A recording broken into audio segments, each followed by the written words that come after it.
अगर आप पेरेंट हैं और आपके घर में बेटी है और बेटी की उम्र अगर 9 से 14 साल के बीच में है तो ये वीडियो आपको सीरियसली देखना ही चाहिए।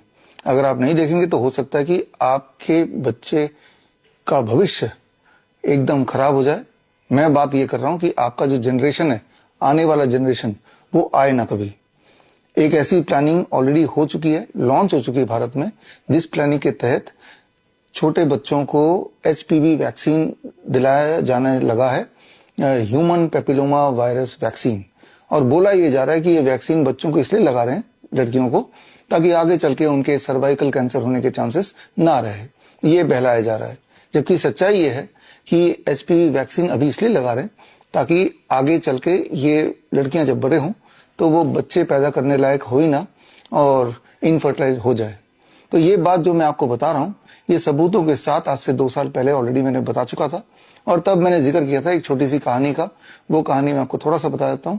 आपने सुना होगा नेकेड एम्परर सिंड्रोम, मतलब नंगा राजा सिंड्रोम हिंदी में बोले तो।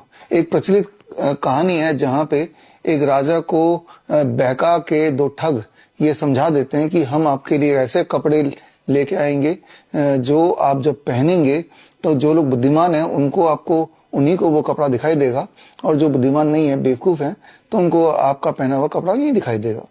एक्चुअली उन्होंने कुछ भी नहीं पहनाया और राजा को नंगा ही छोड़ दिया और राजा को बोला कि आपने कपड़े पहन लिए हैं लेकिन ये कपड़ा दिखाई उसको देगा जो बुद्धिमान है। तो राजा को एहसास हुआ कि मैंने कुछ पहना नहीं, लेकिन वो सोचता है कि अगर मैं बोल दूं कि मुझे तो कोई कपड़ा दिख नहीं रहा है, मैं तो नंगा दिखाई दे रहा हूं, तो लोग सोचेंगे कि ये तो बेवकूफ है। तो इसलिए राजा बोलता है हाँ भाई, मैं तो कपड़ा पहना, मुझे दिखाई दे रहा है। और यही बात पूरे उसके साम्राज्य में फैल गया कि राजा ने एक इनविजिबल कपड़ा पहना लेकिन दिखाई उसको देगा जो कि बुद्धिमान होगा।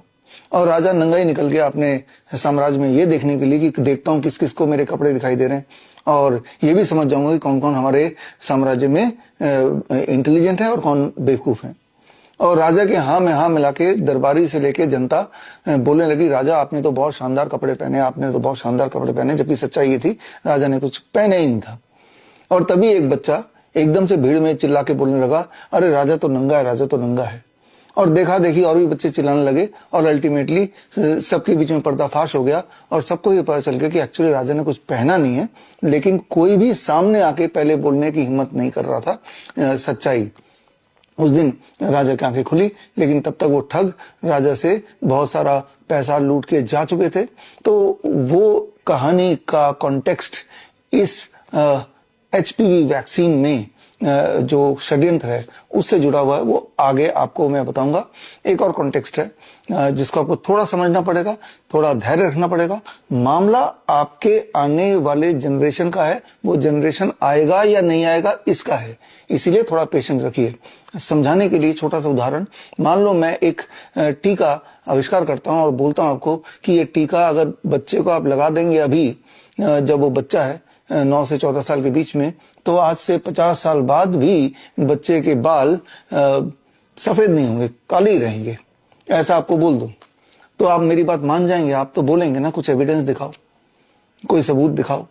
जिन बच्चों ने आज से 50 साल पहले लगाया हो और वो आज 50 साल के हो गए हों तो उनके बाल काले होने चाहिए, फिर ये सारा आप मामला पूछेंगे।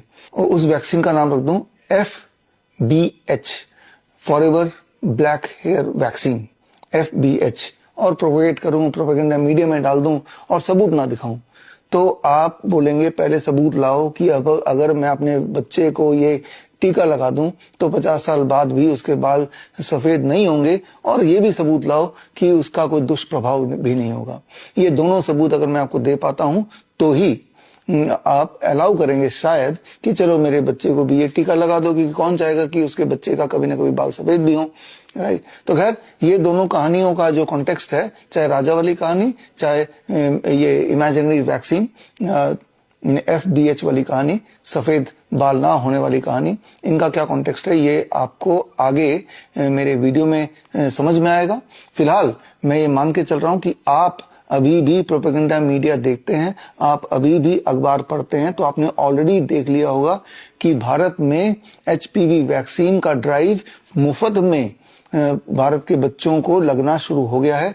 ये सारी प्लानिंग हो ही चुकी है। पहले तो चल रहा था स्मॉल स्केल पे, अब चलेगा लार्ज स्केल में। यानी कि जो लोग इस षड्यंत्र का में आ जाएंगे, जो बच्चे आने वाले समय में वो बांझ ही बनने वाले हैं, इनफर्टाइल ही होने वाले हैं। तो ये जो भी बात मैंने बताई है, ये सारी बातों का सबूत देखे बिना आप फैसला मत कीजिए। इन सारे बातों का सबूत देखने के लिए आज से 2 साल पहले 23 जुलाई 2024 में, यानी कि चंद्रशेखर आजाद जयंती के दिन, बाल गंगाधर तिलक जयंती के दिन मैंने ये वाला खुलासा कर दिया था। 2 साल पहले कर दिया था, लेकिन आज एक बार फिर से आपको वही वाला खुलासा देखना चाहिए, क्योंकि मुझे पता है कि जो पब्लिक है उनकी मेमोरी बड़ी शॉर्ट होती है, और ये बात मुझे ही पता है, प्रोपेगेंडा मीडिया को ही पता है। इसीलिए मैं एक बार फिर याद दिला देता हूं। तो आगे 2024 वाला मेरा पूरा वीडियो देखिए, सारे एविडेंस देखिए, सारे एविडेंस डाउनलोडेबल है। जो मैं एविडेंस दूंगा, और सारे एविडेंस डाउनलोड करने के लिए स्क्रीन पे दिए हुए लिंक में जाके जो एविडेंस दूंगा वो डाउनलोड कर सकते हैं। एक कहानी के रूप में वो मैं आपको समझाने की कोशिश कर रहा हूँ, जो आज से 2 साल पहले का वीडियो है उसको, ताकि आप उसको देखें, देखने के बाद फिर समझें, फिर फैसला सिर्फ ये ना लें कि भाई मेरी बेटी को ये वैक्सीन लगना चाहिए कि नहीं, HPV वैक्सीन, बल्कि फैसला दृढ़ निश्चय ये भी कर लें कि आज के बाद, इस वीडियो को देखने के बाद, जितने ऐसे परिवार को आप जानते हैं जहां पे 9 साल से 14 साल के बीच की उम्र के बच्चे हैं, उन सबको ये वाला इंफॉर्मेशन जरूर दें। ये आपकी रिस्पॉन्सिबिलिटी है।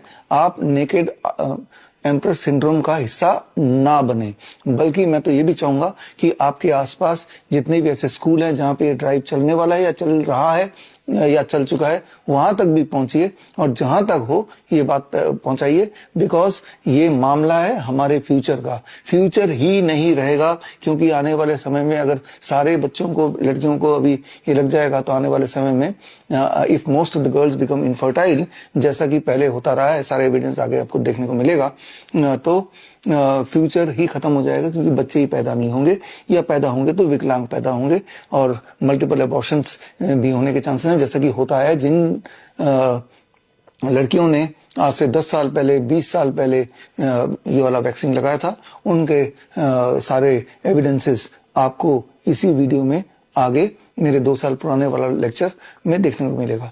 बड़े शांति से एक एक एविडेंस देखिए, उसे दोबारा से रिकन्फर्म कर लीजिए डाउनलोड करके, और फिर फैसला लीजिए। चुपचाप मत बैठ जाइए, फैसला लीजिए क्या करना है। एक मुहिम चलाइए ताकि हम अपने भविष्य को बचा पाएं। फिलहाल आप उस वीडियो को अभी देखिए। धन्यवाद। कहानी कुछ इस तरह से है कि एक खास तरह का टीका, इसका नाम है फॉरएवर ब्लैक हेयर टीका। एक टीका जो आपको लगाया जाएगा, छोटे बच्चों को लगाया जाएगा, 9 साल से 15 साल 14 साल के बीच के बच्चों को, खासतौर पे लड़कियों को, और ताकि आज से 20 साल बाद, 30 साल बाद, 40 साल बाद उनके बाल सफेद ना हो जाएं, वो काले ही रहें।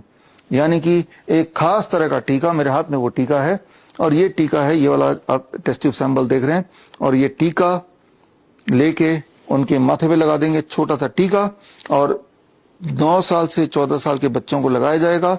और एक्सपेक्टेशन ये है कि जब वो बड़े हो जाएंगे तब उनके बाल सफेद नहीं होंगे, वो काले ही रहेंगे। यानी कि फॉरएवर ब्लैक हेयर टीका, फॉरएवर ब्लैक हेयर टीका, FBH टीका। और उससे क्या होगा, उसका अंतिम रिजल्ट ये होगा, जो कि प्रोपेगेट किया जा रहा है, कि इससे बड़े होने के बाद उनके बाल, आज से 20 साल बाद उनके बाल सफेद नहीं होंगे, 30 साल बाद सफेद नहीं होंगे, वो काले रहेंगे अगर अभी ये टीका लगा दो तो। इंपॉर्टेंट बात यह है कि ये टीका पहले से ही लग रहा है भारत में, और करीब 2009 में आंध्र प्रदेश में, गुजरात में कुछ 23,000 ट्राइबल लड़कियों को ये टीका लगाया गया, 23,000। और अभी जबकि आप ये लेक्चर मेरा सुन रहे हैं, भारत में, पंजाब में, तमिलनाडु में, सिक्किम में, दिल्ली में, महाराष्ट्र में, कम से कम 5 स्टेट्स में ये टीका मुफ्त में हजारों बच्चों को, लड़कियों को, 9 साल से 14 साल के बीच की लड़कियों को ये टीका ऑलरेडी लगाया जा रहा है राइट नाउ ऑल्सो, जबकि आप ये लेक्चर सुन रहे हैं। और यही नहीं, ये टीका पिछले 20 सालों में लगभग 50 करोड़ छोटे बच्चों को लगा दिया गया है। तो एक सवाल दिमाग में आना स्वाभाविक है, वो सवाल ये कि अगर 50 करोड़ बच्चों को लगा दिया गया, पिछले 20 साल से लगा ही रहे हैं, तो क्या उन बच्चों में 20 साल के बाद आज, जो कि उस वक्त अगर मान लो 10 साल के थे तो आज 30 साल के होंगे, तो क्या अब उनके बाल सफेद नहीं हो रहे हैं? तो रिजल्ट देखते हैं। इस तरह के बहुत सारे ट्रायल्स हुए हैं, ऑब्जर्वेशन स्टडी हुई है, रिजल्ट आपके सामने है, बट रिजल्ट तो बड़ा शॉकिंग है। और रिजल्ट ये कह रहा है कि बल्कि जिन लोगों ने ये टीका लगाया उनमें 44.6% सफेद बाल होने के चांसेस और बढ़ गए हैं, उल्टा हो गया है। अब एक सवाल अगर आपके दिमाग में आता है कि ये टीका लगाया जिन लोगों ने पिछले 20 सालों में, उनको कोई साइड इफेक्ट तो नहीं हुए? साइड इफेक्ट तो नहीं हुए, इसका जवाब बड़ा शॉकिंग है और जवाब सबूतों के साथ है। जवाब ये कि जिन लोगों ने लगाया, जिन बच्चों ने लगाया, 20 साल बाद पता चला कि उनमें 27% मिसकैरेज हो गया। यानी कि 100 में से 27% लड़कियां, राइट, बच्चे पैदा करने से पहले वो स्पॉन्टेनियस एबॉर्शन हो गया। आपको यहां पे समझना होगा, अगर हम यूएस की बात करें, डेनमार्क की बात करें, नॉर्मली वहां पे 9 से 10% स्पॉन्टेनियस एबॉर्शन होते हैं, मिसकैरेज होते हैं। लेकिन वो बच्चे जिन्होंने ये वाला टीका लगाया, उनमें जो मिसकैरेज का रेट है वो 10% की जगह 27.4% हो गया। यानी कि मिसकैरेज का रेट बढ़ गया। चाहे वो यूएस की बात करें, मिसकैरेज का रेट बढ़ गया, चाहे हम यूके की बात करें, तो इन सब देशों में, या डेनमार्क की बात करें, वो रेट बढ़ गया। लेकिन इसके अलावा इससे भयानक बात वो ये कि जिनके बच्चे पैदा भी हुए उनमें बहुत सारे बर्थ डिफेक्ट देखे गए। और इसके अलावा तीसरी बात चौंका देने वाली वो ये कि अधिकतर जो इस तरह के टीका लगाने वाली लड़कियां थी वो बांझ बन गई, वो इनफर्टाइल हो गई और उनमें ऑटो इम्यून ओवरी डैमेज हो गया। यानी कि वो बच्चा पैदा करने में अब सक्षम है ही नहीं। और अगर आप डेटा की बात करें तो यूं मानिए कि ये है यूनाइटेड स्टेट्स का ग्राफ देख रहे हैं। यूनाइटेड स्टेट में करीब 2006 में ये टीका इंट्रोड्यूस किया था और जो 2006 के बाद से अगर आप ध्यान से देखें तो जो बर्थ रेट है देश का वो धीरे धीरे कम होता जा रहा है। और सेम इज इन यूके में 2008 में ये टीका इंट्रोड्यूस किया गया था और टीका इंट्रोड्यूस करने के बाद यूके का बर्थ रेट भी जो ऊपर जाना था वो नीचे जाने लगा। तो इससे ये क्लियर हो जाता है कि ये टीका ना तो बालों को काले रखने में मदद कर रहा है, उल्टा ये टीका लड़कियों में बांझपन ला रहा है, इनफर्टिलिटी ला रहा है और उनको हमेशा के लिए बांझ या इनफर्टाइल कर दे रहा है। तो ऐसा क्यों हो रहा है, इस बात को समझना चाहते हैं तो इस टीका में एक खास तरह का केमिकल मिला दिया गया है। वो केमिकल है बोरेक्स। बोरेक्स एक खास तरह का केमिकल है, ये अगर आपके बॉडी में चला जाता है तो आप इनफर्टाइल बन सकते हैं। ऐसा ये सारे रिसर्च पेपर है जो आप देख सकते हैं। अब सवाल ये आता है, जबकि ये टीका किसी काम का नहीं है और इससे बांझपन आ सकता है, पॉपुलेशन डीकंट्रोल हो सकता है, तो इस टीका को परमिशन एफडीए ने क्यों दी?